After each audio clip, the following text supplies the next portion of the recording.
A paz do Senhor, seja bem-vindo aqui a mais uma aula do EBD em Foco. Meu nome é Herberson e vou ministrar agora a lição número 1, uma promessa de salvação.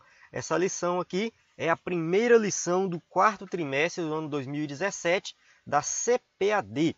Então, uma lição maravilhosa, uma revista maravilhosa que está começando aí, né? A obra da salvação. Jesus Cristo é o caminho, a verdade e a vida. Então, é um tema assim que eu gosto muito, eu amo falar sobre salvação, eu gosto de pregar sobre salvação, eu gosto de ensinar sobre salvação.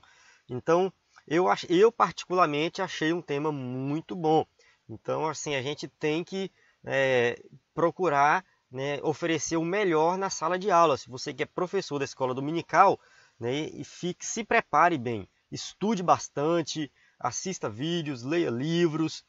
Então eu tenho certeza absoluta que Deus vai te abençoar, Deus vai abençoar a tua classe, né? Tem muitos alunos nossos na escola dominical que não são salvos.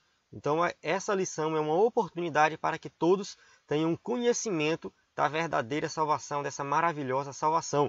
Então a lição número 1 traz como título uma promessa de salvação. Então essa lição número 1 ela vai ser um resumo de toda a revista.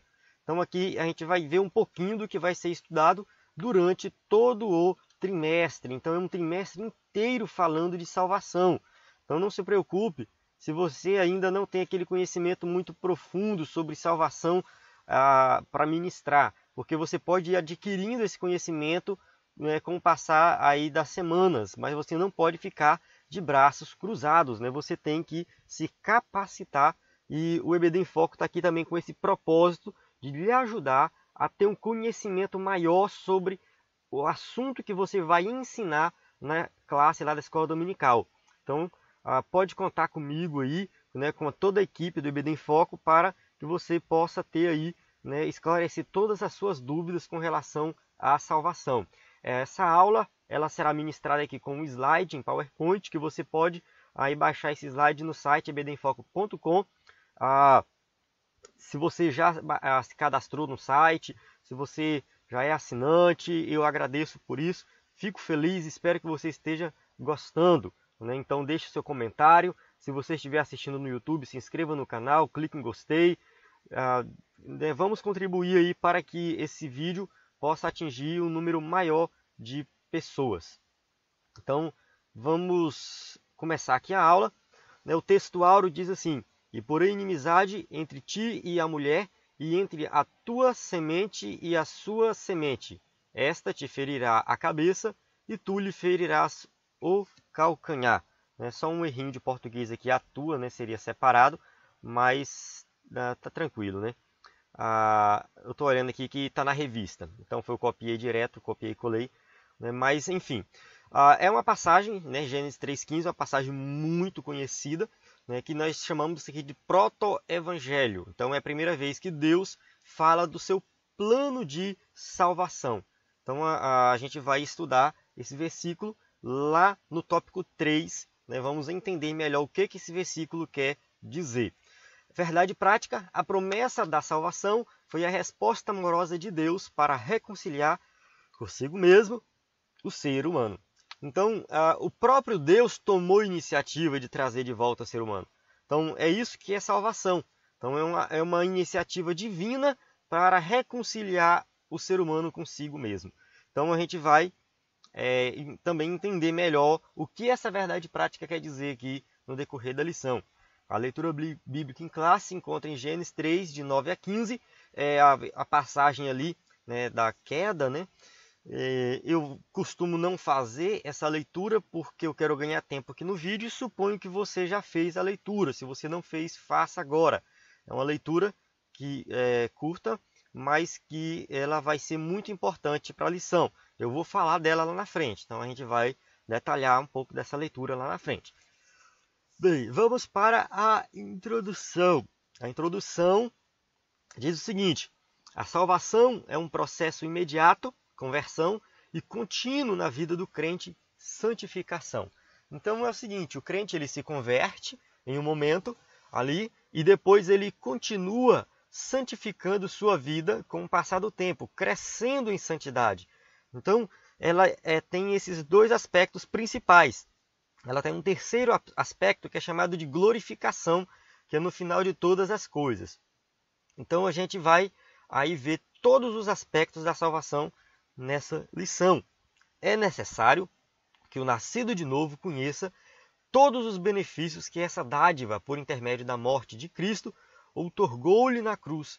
Ou seja, quem nasce de novo tem que conhecer mais da salvação, né? Ou seja, o crente não pode simplesmente cruzar os braços e falar assim, ah, eu sou salvo, pronto, tá bom. Não, ele tem que estudar, ele precisa conhecer, ele precisa ler a Bíblia, ele precisa ler outros livros, ele precisa ir para o culto, né? Ou seja, justificação, santificação, adoção, glorificação, ou seja, todos os aspectos da salvação o crente precisa conhecer. Infelizmente, a grande maioria não conhece. Felizmente, a grande maioria dos crentes, né, só sabem que são salvos. Não, sou salvo. E às vezes nem sabe de que é salvo, né, nem sabe para que é salvo, para que serve a salvação. Do ponto de vista de muitos, a salvação ela acaba sendo algo que acontece para você ser abençoado aqui na terra, né? Ah, sou salvo, então Deus vai me abençoar, vai me dar um emprego, vai me dar um carro, vai me dar uma casa. Ou seja, a salvação pregada pela teologia da prosperidade é algo terreno, não é algo futuro, não tem a ver com o céu, não tem a ver com o livramento do inferno. Eles não pensam no que vem além da vida. Infelizmente é assim, e muitos na nossa igreja, na Assembleia de Deus, né, que é a revista, a Assembleia de Deus usa essa revista. É claro que outras igrejas podem usar, né, mas a grande maioria é da Assembleia de Deus. Então eu gosto de dar exemplo da Assembleia de Deus. Então muitos dentro da Assembleia de Deus também não têm um entendimento da salvação, né? Não entendem, acham que salvação é só aqui na terra. Mas nós temos que bater nessa tecla. Você que é professor, bata nessa tecla. Coloque na cabeça do seu aluno que salvação não está relacionada somente a coisas terrenas. Deus pode nos abençoar aqui na terra, sim, mas não é necessariamente obrigatório. Isso não necessariamente vai entrar no pacote, né? Ou seja, pode ser que você se converta, aceite Jesus como Salvador, sofra a vida inteira aqui e depois vai para o céu. E pode ser que você se converte também, seja abençoado, fique rico, Deus faz você prosperar e depois você vai para o céu. Então, né, os dois podem ser salvos. Por quê? Porque a salvação ela fala do futuro, né? Ela fala da nossa vida eterna. O que vai influenciar na minha vida eu ter alguma coisa hoje? O que isso vai influenciar daqui 1 milhão de anos, daqui 50 milhões de anos? Nada, um carro, uma casa, um salário bom, daqui 50 milhões de anos isso vai ser inútil. Então, daqui 50 milhões de anos eu quero saber onde eu estou. Se eu vou estar sofrendo tormentos do inferno ou se eu vou estar para sempre com Cristo. Então, a gente tem que, né, pensar nesse sentido e ensinar salvação na sala da escola dominical para que o aluno da escola dominical possa entender todos os aspectos da salvação. Ele tem que aprender isso aqui. O conceito bíblico de salvação. Vamos começar aqui o tópico 1. Primeiro, conceito de salvação. O significado bíblico de salvação. Salvação na Bíblia tem vários significados. Nós podemos observar aí a cura, né, é um significado de salvação na Bíblia. Então a Bíblia pode falar de cura. A Bíblia pode falar de redenção, né, salvação no sentido de redenção, redimir, né, comprar de novo, um escravo que foi redimido. Ele foi salvo. Então, nesse sentido, né, quando tinha um escravo que era comprado por alguém e era solto, era liberto, ele dizia que ele era redimido. Então, essa palavra redenção é do mercado de escravos. Então, nesse sentido também, né, salvação, remédio, né, ou seja, cura, remédio, né, salvação opera nesse sentido. Completude, algo que é completo, né, ou seja, salvação, inteireza, né, integralidade, né, e saúde física, mental e emocional. Então, muitas vezes, a palavra salvação na Bíblia, o significado de salvação, envolve todos esses aspectos aqui. Né? Então, todos esses aspectos. Porém, né, no sentido espiritual mesmo da coisa, mais completo, significa que Cristo fez a expiação pelo pecador, ocupando o lugar dele. Então, isso significa que, né, os pecados do pecador são lançados sobre Cristo, e Cristo pagou o preço na cruz e a vida de santidade de Cristo é imputada no pecador. Então, enquanto ali Cristo recebe os pecados do ímpio, né, os pecados do pecador, os nossos pecados, ao mesmo tempo a vida de santidade dele é imputada em nós. Então, é isso que é salvação, no sentido bem resumido. Salvação é isso aqui. Cristo fez a expiação do nosso pecado. Então, ele expiou, ele pagou o preço que nós deveríamos pagar, regenerando e santificando sua vida. Ou seja, depois que nós somos ali perdoados, nós temos uma segunda fase, passamos para uma segunda fase da salvação, que é a santificação, que é Cristo também que nos santifica. Então nós somos santificados por Cristo, a fim de um dia glorificar o corpo dele plenamente. Ou seja, Cristo vai nos glorificar. Então primeiro ele faz a expiação do pecado, depois ele nos santifica, depois ele vai nos glorificar. A glorificação será lá na glória, ou seja, nós iremos ter essa salvação de forma completa só quando nós chegarmos na glória, porque lá nós seremos livres completamente da presença do pecado. Então aqui nessa primeira fase, na expiação, nós vemos que nós somos libertos da condenação do pecado, na segunda fase nós somos libertos do domínio do pecado e na terceira fase nós seremos libertos da presença do pecado. Então a salvação de forma completa é isso aqui. Então coloque na sua cabeça essas três fases aqui: justificação, santificação e glorificação. Assim, a salvação só é possível por causa da obra de Cristo consumada na cruz. Ou seja, ela só pode acontecer porque Cristo morreu na cruz do Calvário. É porque convinha que aquele, para quem são todas as coisas e mediante quem tudo existe, trazendo muitos filhos à glória, consagrasse pelas aflições o príncipe da salvação deles. Hebreus 2:10. Ou seja, nós temos que ver que foi necessário Cristo pagar o preço. Ele tinha que morrer na cruz do Calvário, senão a salvação não seria consumada, porque o preço teria que ser pago e alguém tinha que pagar esse preço. Então, no sentido prático, salvação significa livramento da condenação eterna, né, o que eu falei antes, justificação, nós somos libertos, livres da condenação, né, felicidade na vida de quem aceita Jesus como Senhor e Salvador, ou seja, quem aceita Jesus vive feliz, é diferente, independentemente da situação financeira. Então, diferente do que a teologia da prosperidade prega por aí, a salvação ela não precisa trazer, né, necessariamente uma prosperidade financeira, mas ela traz prosperidade no sentido de que você é próspero e feliz, independente da situação que você vive. Então, o verdadeiro salvo vai ser assim, né? E essa pessoa é nova criatura e por isso se esforça para compartilhar e implantar as virtudes do reino de Deus no mundo. Então, ou seja, o salvo, a nova criatura agora em Cristo, ele vai pregar o evangelho, ele vai evangelizar, ele vai fazer a obra de Deus, né? Porque ele ama a Deus e ele quer compartilhar aquilo que ele recebeu com outras pessoas. Vamos lá, a salvação no Antigo Testamento. Então vamos estudar a salvação aqui, como o significado, qual o significado da salvação no Antigo Testamento. Então, no Antigo Testamento, a salvação ela tinha várias perspectivas, né? Então ela tinha uma perspectiva terrena também, no sentido de escape das mãos dos inimigos, né? Ou seja, quando alguém escapava das mãos dos inimigos, ele era salvo. Então, nesse sentido, Deus promovia ali uma salvação para nós também, né? Ou seja, de certa forma, quando Deus nos livra de alguma coisa, significa que Ele nos salvou daquela situação ali. A libertação da escravidão. Então, quando os judeus ali foram libertos, né, os hebreus foram libertos da escravidão do Egito, né, e foram em rumo à terra prometida, então a salvação também estava vinculada a isso aí. Ou seja, foi um tipo de salvação.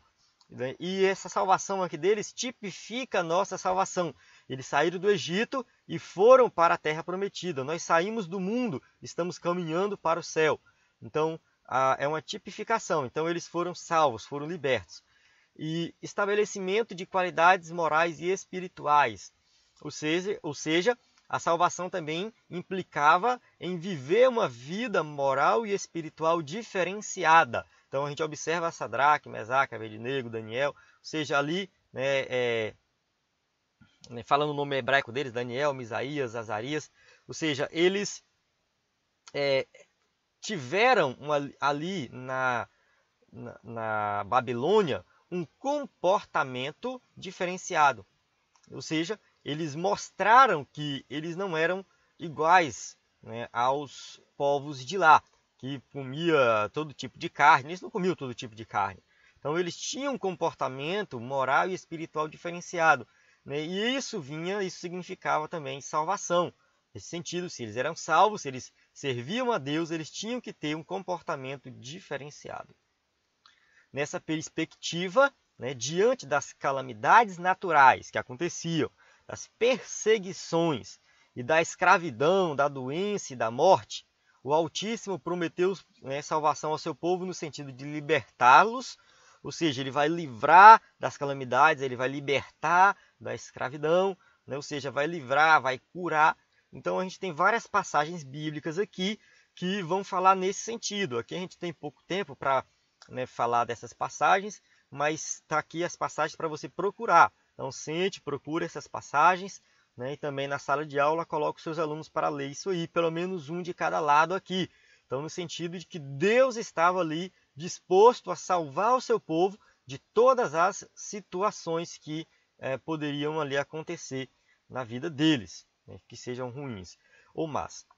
Contudo, o ápice da salvação no Antigo Testamento se deu com a profecia de Isaías, ou seja, a profecia de Isaías que fala do servo sofredor. Esse foi o ápice da salvação. Então a gente tem que ver que a salvação para os judeus também implicava uma libertação completa espiritual, né, e também ali política, que eles esperavam, né, o Messias que viria libertá-los. Então a profecia de Isaías fala assim: era desprezado e o mais rejeitado entre os homens, homem de dores, experimentado nos trabalhos. E como um de quem os homens escondiam o rosto, era desprezado, não fizemos dele caso algum. Isaías 53:3. Vale ressaltar que essa passagem aqui enfatiza o momento de Cristo na cruz do Calvário, né? Quando fala aqui que ele homem de dores, experimentado nos trabalhos, como quem os homens escondiam o rosto, era desprezado. Ou seja, Cristo, claro, ele foi desprezado em vários aspectos da sua vida, durante sua vida, por várias pessoas, mas ali na cruz do Calvário ele foi desprezado até mesmo pelo próprio Deus Pai, porque todos os pecados foram lançados sobre ele. Então Isaías 53 fala do servo sofredor e isso aqui se cumpre de forma completa em Cristo. Então isso aqui foi o ápice, né, da salvação no Antigo Testamento, que é uma promessa explícita de Jesus Cristo que vem sofrer e morrer pelos nossos pecados. O Antigo Testamento aponta o sacrifício de animais para o sacrifício substitutivo de Jesus Cristo na cruz do Calvário. Então, aqueles sacrifícios que aconteciam ali no Antigo Testamento, no templo, né, que simbolizava o perdão dos pecados do povo. Então, o povo, quando pecava, tinha que ir lá pedir perdão, né, e fazer o sacrifício, aponta para Cristo. Ou seja, tipificava a morte de Cristo. Né? Era um inocente, né, oferecido no lugar de um culpado. Ou seja, o culpado, né, não morria, mas alguém morria no lugar dele. O pecado é algo tão ruim diante de Deus que exige a morte como pagamento. O pecado ele exige que a pessoa que morreu, que pecou, morra. Exige isso, mas no sentido de que um substituto pode morrer no lugar. Então um animal, ele morria no lugar, derramava o sangue de um animal para mostrar a gravidade do pecado. Só que isso não era suficiente ainda. Tinha que acontecer o sacrifício perfeito. E esse sacrifício aconteceu com Cristo. Então apontava para Cristo. A morte de Cristo foi retroativa. Serviu também para os santos do Antigo Testamento, que só, né, sacrificava os animais. Então era algo temporário. Quando Cristo morreu na cruz do Calvário, valeu para todos eles. E a salvação não acontecia simplesmente porque eles iam lá e ofereciam um sacrifício, mas também a salvação, na verdade, ela acontecia pela fé. A gente vai falar de fé daqui a pouco, mas já adiantando, no Antigo Testamento a salvação também era pela fé. Se nós olharmos, por exemplo, Daniel, que viveu praticamente a vida inteira lá na Babilônia, né, no cativeiro. Daniel viveu lá desde os 16 anos de idade, né, até né, quando ele morreu, ele viveu na Babilônia. Lá não tinha templo, lá não tinha sacrifício. Será que Daniel não foi salvo? Foi salvo. Daniel não ofereceu sacrifício, mas Daniel era um homem que tinha fé em Deus. Então o que fez Daniel ser salvo foi a fé. O sacrifício, ele tinha que acontecer quando tinha as circunstâncias ali para acontecer, que no caso tinha o templo, tinha o sacerdote, tinha o sumo sacerdote, tinha todos os rituais ali, né? Então o sacrifício tinha que acontecer, porque ele apontava para Cristo. Mas não adiantava nada a pessoa ir lá, fazer o sacrifício do animal e não crer, não ter fé naquilo ali. Então ele tinha que ter fé, ele tinha que crer. Só assim ele conseguia o perdão dos pecados. A salvação e o Novo Testamento. Então no Novo Testamento vamos detalhar um pouco aqui. A salvação não é alcançada por mérito humano. Jamais alguém que vai lá fazer alguma coisa para ser salvo, se esforçar para ser salvo, ele vai alcançar a salvação. Então o mérito humano não vai salvar ninguém. Ninguém é salvo porque faz boas obras, né? Eu vou deixar isso bem claro aqui. Você não precisa se esforçar para ser salvo. Você não precisa se esforçar, fazer boas obras para ser salvo. Infelizmente, até mesmo dentro da Assembleia de Deus é pregado assim. É pregado que a gente tem que se esforçar, que tem que lutar pela salvação, é pregação pelas obras. Infelizmente, eu passei uma boa parte da minha vida ouvindo pregação pelas obras dentro da Assembleia de Deus. E a gente tem que combater isso aqui, viu? Combater. Salvação não é pelo mérito humano. Ela é oferecida por Deus ao que crê pela graça. Efésios 2, 8 e 9. Então, ou seja, nós temos que crer, é a fé que vai salvar. Da mesma forma que era no Antigo Testamento, é no Novo Testamento. A salvação vem pela fé. Nas suas epístolas, o apóstolo Paulo é um dos que mais esclarece os conceitos de salvação. Então, Paulo ele fala muito de salvação. Gálatas 2,16 ele fala assim, sabendo que o homem não é justificado pelas obras da lei, mas pela fé em Jesus Cristo, temos também crido em Jesus Cristo, para sermos justificados pela fé em Cristo, e não pelas obras da lei, porquanto, pelas obras da lei, nenhuma carne será justificada. Então a gente observa aqui que Paulo bate muito nessa tecla, a justificação é pela fé, né? Ou seja, é pela graça, não é, né, pela lei, não é porque você guarda a lei, porque você é bonzinho, porque você veste essa roupa, aquilo, isso e assado. Não é o que você faz, mas é o que Cristo fez por nós na cruz do Calvário. Isso é salvação. Pela fé cabe o homem confiar em Cristo, a fim de que seja redimido e justificado por meio de sua crucificação. Então, pela fé, nós cremos no sacrifício de Cristo. Nós temos que crer que Cristo morreu por nós na cruz do Calvário. E assim nós alcançamos a salvação e nós seremos santificados até o fim. Ou seja, Cristo ele vai nos santificar também. Então isso aqui é um resumo básico da salvação. A salvação ela é alcançada pela fé e não pelas obras. Pela fé em quem? Em Cristo. Ou seja, a vida de Cristo, a morte de Cristo e a ressurreição de Cristo. Tudo isso contribuiu para a nossa salvação. Ainda que o pecador não mereça, o pecador ele não merece. Não é por mérito, viu? Ninguém vai ser salvo por mérito próprio. Ninguém vai chegar no céu, bater no peito e falar, eu fui salvo porque eu mereço ser salvo. Ou seja, o Pai justifica e perdoa consigo e reconcilia consigo mesmo. Ou seja, ele não merece, mas o Pai faz isso. Faz dele uma nova criatura, sela com o Espírito Santo da promessa e adota em sua família. Ou seja, nós somos salvos em todos os aspectos. Nós somos justificados, somos uma nova criatura, ou seja, Deus ele não simplesmente tira o pecado, mas ele transforma a nossa vida. Isso é que é importante. Deus poderia muito bem simplesmente perdoar os pecados e deixar vivendo como uma velha criatura. Isso não fazia sentido também, né?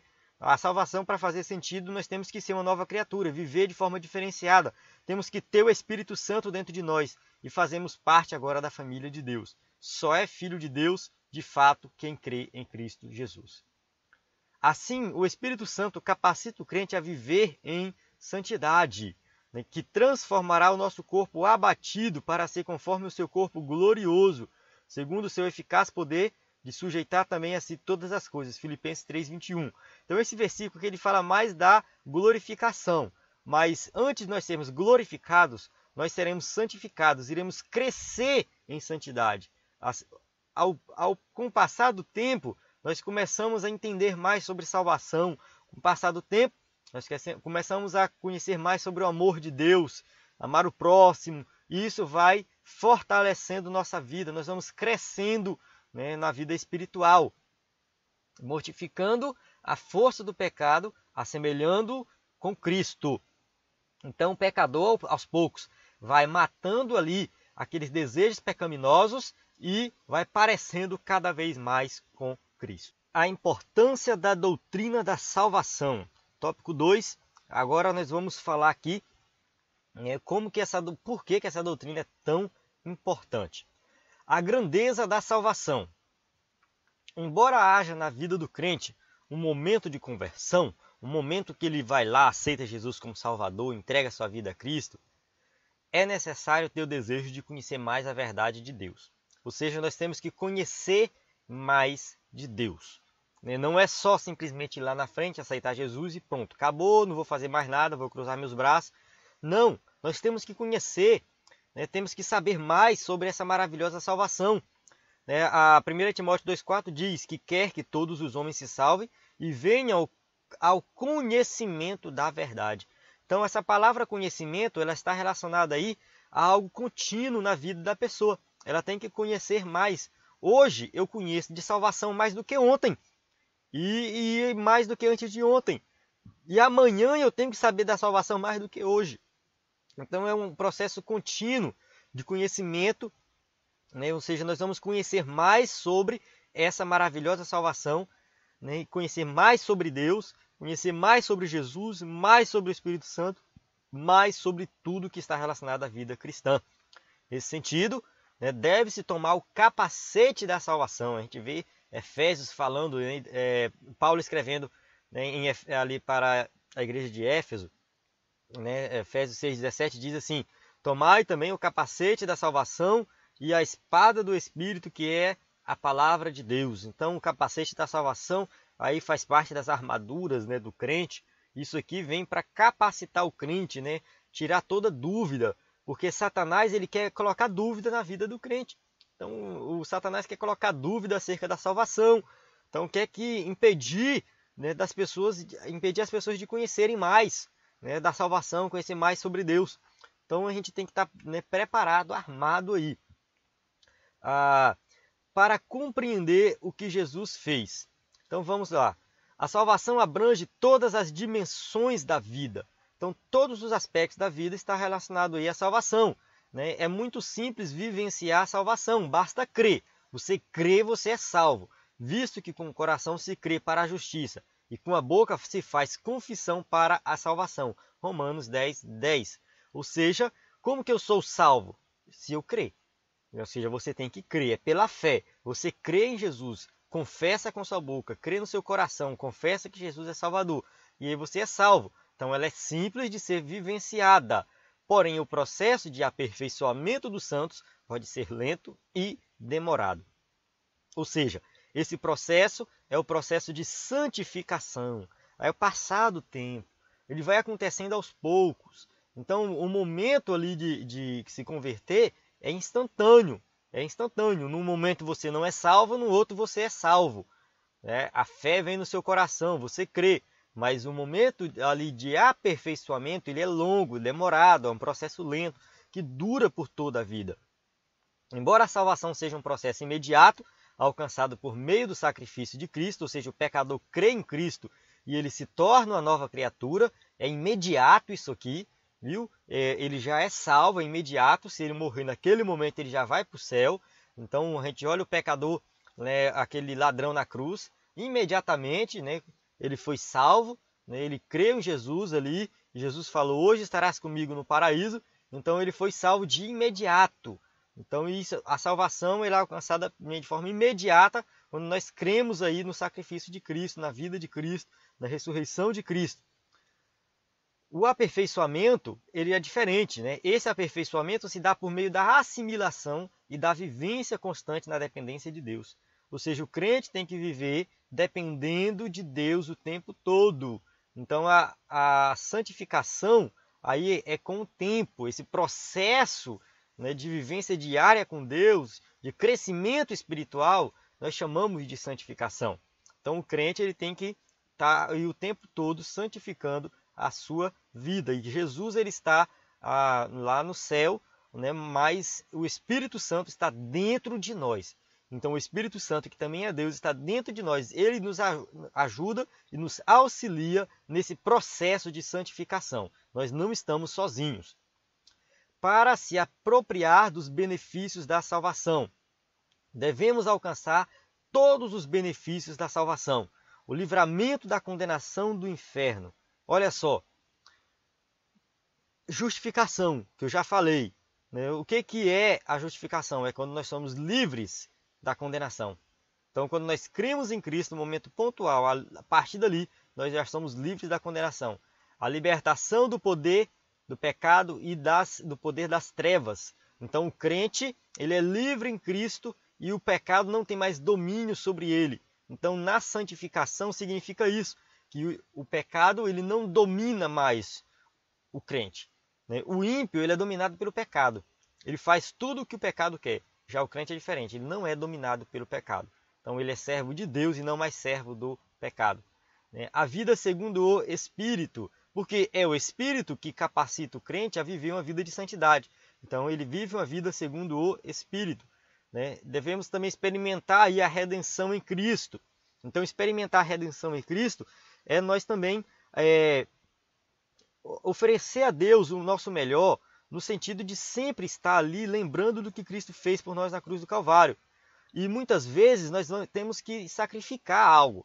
Então, às vezes, tem gente que faz jejum, vai para a oração de madrugada, faz alguns sacrifícios, achando no sentido de que vai alcançar a salvação com aquele sacrifício. Não, o sacrifício foi o sacrifício de Cristo.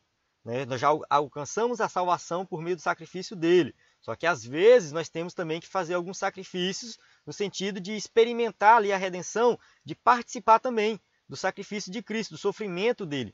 É algo um pouco complexo, mas o cristão muitas vezes ele tem que sacrificar. Você fazer um jejum, ficar 24 horas ali sem comer e sem beber, é um exemplo, não é que você tem que ficar 24 horas, mas vamos supor que alguém resolva ficar. É um sacrifício muito grande, você ficar um dia inteiro. Mas isso é por quê? Porque você ama a Deus, então você quer santificar mais a sua vida, você quer conhecer mais de Cristo, então você vai tirar um dia para ler a Bíblia, um dia para orar, um dia para evangelizar, um dia ali só para dedicar a Deus. Então você vai estar conhecendo mais de Deus. Então lembre-se que o sacrifício já foi feito por Cristo. Nós só fazemos esses sacrifícios para santificar mais a nossa vida. Ou seja, o sofrimento qualquer sofrimento que nós passamos nessa vida não se compara com o sofrimento que Cristo passou. Então ele sofreu mais do que todos. Então mesmo diante do sofrimento também nós temos que sempre olhar para ele. Falar, não, ele sofreu. Então qual é o problema de eu sofrer? Então a gente vai conhecer mais dele nesse sentido também. O novo nascimento, nós somos nova criatura. Então isso é um benefício da salvação. Somos uma nova criatura, nascemos de novo. E participação da manifestação de Cristo em glória. É claro que isso aqui é no futuro, quando nós chegarmos na glória, nós iremos participar da mesma natureza de Cristo. Nós já temos, ou seja, a mente de Cristo, mas nós teremos o corpo de Cristo, um corpo glorificado, um corpo glorioso. Se você olhar na lição, aqui nesse ponto, na lição, você vai ver que o comentarista ele fala algo que eu particularmente não concordo. Ele fala assim, que nós devemos nos esforçar para conhecer, para alcançar esses benefícios aqui. Ele fala assim, porque nós temos que nos esforçar. Porém, não é com esforço que a gente alcança isso aqui. Eu não concordo com o que ele escreveu. É claro que eu não sei bem o que ele quis dizer com isso aqui, mas ele coloca assim, devemos nos esforçar para conhecer e se apropriar de todos os seus benefícios. Eu retiro toda a palavra que trata do esforço humano para alcançar a salvação. A salvação não é alcançada pelo esforço humano. A salvação ela é alcançada pela graça de Deus. Graça é favor não merecido. Foi Deus que tomou a iniciativa. Ele que nos salvou. Ele que quis nos salvar. Ele que nos proporcionou essa maravilhosa salvação. Então não é o esforço humano. Ela é alcançada pela fé, não é pelo esforço humano. Então a gente se esforça no sentido de procurar viver longe do pecado. O crente tem que se esforçar para viver longe do pecado. Mas mesmo assim, quem capacita ele para viver longe do pecado é o Espírito Santo. Então eu não vou ser livre da condenação do inferno porque eu me esforcei por isso. Não, eu vou ser livre da condenação do inferno porque Deus quis me salvar, é pela graça. Então eu particularmente não concordo com dizer que a gente tem que se esforçar para alcançar a salvação, se esforçar para alcançar todos os benefícios da salvação. Né? Nesse sentido, no sentido de você ter conhecimento desses benefícios, é claro que você tem que se esforçar para você estudar. Mas quem vai abrir tua mente e dar o conhecimento é o Espírito Santo, não adianta. Né? Nem para ter o conhecimento a gente vai conseguir se esforçar suficiente. O esforço não vai ser em vão. Tem pessoas aí que conhecem a Bíblia de Gênesis a Apocalipse, o cara tem curso de teologia, mestrado, doutorado e não crê. Ele não crê em Jesus. Ele conhece a Bíblia mais do que qualquer crente, ele não crê. Então o conhecimento também vem aí dado pelo Espírito Santo. Então você que está na escola dominical, que está estudando para a lição e tal, se você que é professor, está conhecendo mais daqui da salvação, é porque o Espírito Santo de Deus está abrindo sua mente e dando esse conhecimento. Porque muitos não têm. Lê, entende o que está escrito, mas não consegue entender o sentido espiritual dessas coisas. Vamos lá. A salvação prometida no Éden. Então fica ali no tópico 2 a importância de nós conhecermos da salvação. Então nós temos que saber que a salvação é uma salvação grandiosa, né? Temos que conhecer o que Jesus fez e temos que nos apropriar dos benefícios da salvação. Então o tópico 3 diz assim, a salvação prometida no Éden, que tem a ver com o começo, o início, aí, o pecado humano. Né? Adão e Eva pecaram lá no Jardim do Éden e Deus já começou ali a proporcionar a salvação desde o Jardim do Éden. A partir do momento em que Adão e Eva pecaram, a raça humana passou a expressar e a vivenciar a maldade. Ou seja, o pecado de Adão e Eva, né, se alastrou por toda a humanidade. Todos que nasceram depois de Adão e Eva já vieram aí com a semente do pecado e o mundo hoje está corrompido por causa do pecado de Adão e Eva. Então todos pecaram, ou seja, todos passaram aí a pecar e a morrer. Antes da queda, eles se relacionavam com Deus. Né? Após a queda, passaram a viver em conflito com Deus e também consigo mesmo. Né? Eles ficaram acusando um ao outro ali, se esconderam de Deus. Então o pecado ele trouxe muitas consequências para a vida do ser humano, né? Ou seja, para o ser humano como um todo. Eles passaram aí a encobrir a maldade do seu coração. Né? Ou seja, o ser humano começou, né, ali cobrir a maldade. Né? Ou seja, eles pecaram e foram se esconder, se cobriram com folhas, né? Foram se esconder de Deus, encobrir a maldade do coração. A obra de Cristo, porém realizada no Calvário, não nos permite viver hipocritamente. Ou seja, nós não temos que viver mais uma vida hipócrita, isso não faz mais sentido. Né? Ou seja, nós temos que viver uma vida transparente. Em Jesus, a maldade do coração é substituída pela capacidade de amar. Então, quem é crente e diz que ama, mas na verdade está sendo hipócrita, não ama, ele não é crente, não é salvo. O crente, o verdadeiro crente, tem a capacidade de amar o seu irmão e realizar boas obras pela fé, manifestar a bondade de Deus. Ou seja, voltando a falar de boas obras agora, como resultado da salvação, não para ser salvo. Né? Efésios 2,10 diz assim, porque somos feitura sua, criados em Cristo Jesus para as boas obras, as quais Deus preparou para que andássemos nelas. Efésios 2,10, é muito bom essa passagem, né? Porque fala assim, o que ela quer dizer? Nós fazemos boas obras porque somos salvos, não para sermos salvos. Ou seja, as boas obras é o resultado da salvação, feitos por Deus para as boas obras. Ou seja, nós somos criados para as boas obras, para que nós fizéssemos as boas obras, mas como resultado da salvação. A boa obra, ela não é para salvar, mas é para quem já é salvo. Né? E ele tem que fazer boa obra. E quem é salvo e não faz? É porque não é salvo. né? Porque quem é salvo vai fazer boas obras. A transferência da culpa. Após pecarem, Adão e Eva foram incapazes de resolver o problema do pecado. Eles não tiveram essa capacidade. Foram cobrir o seu corpo com folhas, né? Ficaram jogando a culpa de um para outro. Eles não assumiram a responsabilidade. Eles não conseguiram, ficaram perdidos. Eles não tinham a capacidade de resolver o problema do pecado. Então, nesse contexto, Deus já havia providenciado uma solução. O que Deus fez? Cobriu a nudez deles com a pele de um animal. E fez o Senhor Deus, Adão e a sua mulher, túnicas de peles e os vestiu. Gênesis 3, 21. Ou seja, Deus foi que tomou a iniciativa e deu uma solução para o pecado, para cobrir a vergonha deles. Então, naquele instante, o Criador transferiu a culpa pelo pecado de nossos primeiros pais para um animal inocente. Ou seja, a culpa do pecado foi lançada sobre o animal, porque o animal teve que morrer para que fosse confeccionado roupa para eles. Então isso é algo implícito, né? Se Deus fez roupa para eles, foi porque, né, ele teve que matar um animal. Ele fez uma roupa com o animal, então Deus teve que matar um animal, fazer uma roupa, confeccionar uma roupa e assim cobrir aí a nudez deles, né, o pecado deles. Esse ato simbolizava o sacrifício de Cristo. O que Cristo fez por nós na cruz do Calvário? Foi pagar o preço que nós deveríamos pagar. Ele morreu no nosso lugar. Ele levou os pecados sobre ele. Então, desde ali, do pecado de Adão e Eva, já tem algo apontando para Cristo. Ou seja, o Antigo Testamento inteiro aponta para Cristo. E logo aqui no comecinho da história humana, já temos uma situação que aponta para Cristo, que é o sacrifício de um animal para confeccionar roupa para Adão e Eva.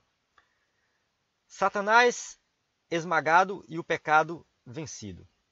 Deus anunciou no Éden o que se denomina de proto-evangelho. Os estudiosos chamam isso de proto-evangelho, foi o que eu falei na leitura no começo, né? Gênesis 3,15, e porém inimizade entre ti e a mulher, entre a tua semente e a sua semente. Essa te ferirá a cabeça e tu lhe ferirás o calcanhar. Então isso aqui é Deus anunciando o seu plano de salvação. Ele já começa lá em Gênesis 3,15, anunciando o plano de salvação, né? O seu intento, né, não passou ali de Satanás, né, da serpente, não passou de uma simples tentativa de morder o seu calcanhar. Ou seja, Satanás ele trouxe algo bem, né, ele foi uma tentativa, né, na verdade ele não prejudicou a Cristo, uma tentativa, né, mas por intermédio da salvação Cristo esmagou a cabeça da serpente. Então esmagar a cabeça da serpente é quando Cristo paga o preço da nossa salvação. A peçonha do pecado que Satanás tentou passar à humanidade foi aniquilada pela morte redentora de Cristo. Então, Cristo ele morreu e pagou o preço do pecado. Né? O pecado que Satanás ele veio corromper toda a humanidade. Né? Ou seja, a serpente, né? Satanás estava ali no corpo da serpente. Né? Eu não sei como é que é representado pela serpente, nesse sentido de que a serpente ali, vale ressaltar que quando a Bíblia fala ali no Gênesis, fala somente a serpente. Né? Só que lá em Apocalipse fala que a serpente era Satanás. Então é um esclarecimento que a gente vai ter no Novo Testamento, né? Que a serpente era Satanás. Então ela trouxe o pecado para a humanidade, mas isso foi aniquilado pela morte de Cristo. É claro que só vai participar dessa salvação quem crê. Né? Cristo morreu pelos pecados da humanidade, mas só quem crê é que vai se beneficiar dessa salvação.